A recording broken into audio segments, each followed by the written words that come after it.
What's up? My name is Arushi and welcome to my week 4 update.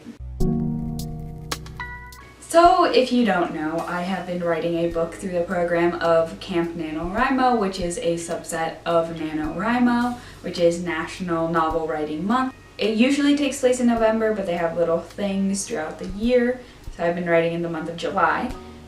Right now it is August 5th, so yes, I have finished my journey, but I don't want you to consider this as a sort of wrap-up story writing video. I'm definitely going to make a second video about what I learned from the process, if I think I want to do it again, was it worth it, what are my future steps. Right now I just want to give you a more technical update as my week 1 was. If you want to go back, I'll link it up here.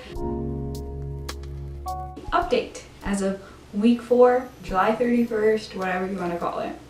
So as of that, I've written 50,348 words, which is a lot more than I wrote in my week 1 update, which I think was like 10,000 something. I don't know. It's kind of crazy if you think about it, just how many words that is. It's really difficult to sort of quantify if you are not looking at a Word document, but this is somewhere around 70 pages. In terms of my story updates, I think one of my biggest strong suits so far has been world building. I feel like I'm not creating a new world, which is a benefit for me, and I can just add little details that I just think are cool, random, necessary, but work, and I just think they have been going well. There are a few things that I have been doing just like on the go. Like I didn't really think about them until I came up with the idea in the moment, and I think in terms of editing, those will need to be rearranged. Obviously, it's all a rough draft, but that's one of my stronger suits. In terms of characters, I do think that my characters are, finding themselves.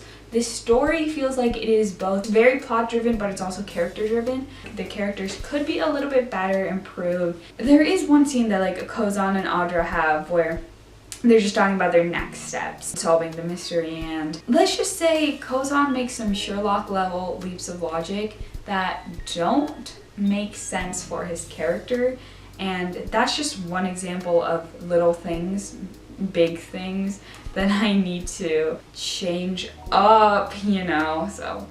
In terms of the mystery, it's getting there. I definitely had a clear picture from the beginning. I still have a very clear picture of where I want to go, but so many odd, random elements and people have been added in.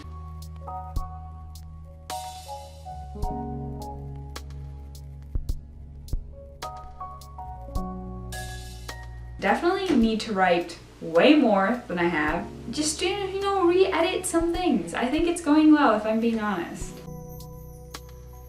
That leads me to my next thing, which was when I was writing, I think in the last 10 days, I started coming up with a way of thinking, a mantra, if you will, which was writing with no consequences. I'm sure this has been termed, this has been used. I probably stole it from some website that I don't know of. You get a lot of advice, right, from authors that are like, don't worry about the grammar. Don't worry about like organizing paragraphs in a certain way. Don't worry about describing things to the utter max. Of course the story is important, and I am in no means a best-selling author. This is just personal advice for me, but I just kind of wrote my draft like there were no consequences. Like, I could have killed a character off here. I could have, made a romance here. I could have, had a weird conversation that didn't necessarily make sense here, but it wouldn't matter because I would come back later, sort of re-look at what I was doing, because I don't think writing this is like writing something for school. Like surely for school, unless you're like a very great student, you're not doing more than 2-3 drafts, right? With this novel, or any story that is long form, or even a short story that you're like really putting your creative thinking into, you're gonna want way more than a few drafts. And this even goes for like scientific papers. When I worked in the lab last summer, I learned a lot about how many times you have to go back, look at the research, look at the data, look at the summary, and redo your research paper. And this is like people who publish in journals. This is not like a high schooler. This is people who publish in journals. So what I'm trying to say is this is not a 2-step, 3-step process. You can write with no consequence in your first, second, third, fourth draft. And that doesn't mean it's going to be easier down the line. You can attempt to make it easier for you. But for me, I want a smooth writing process, especially if this is the first time I've ever written a long form draft. So I was like, write with no consequence. Do whatever I want in these 50K words. Just get 50K words out there, because that is a huge bite off the meal that is Unnamed Mystery. In terms of Camp NaNoWriMo for the last 4 weeks, it wasn't quite as useful as you would think, but it did have lots of perks.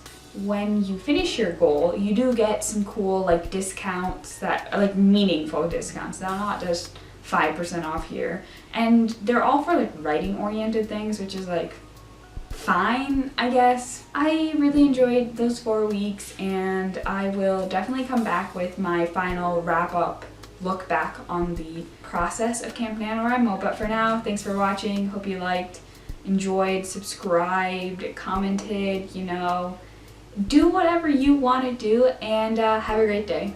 Bye.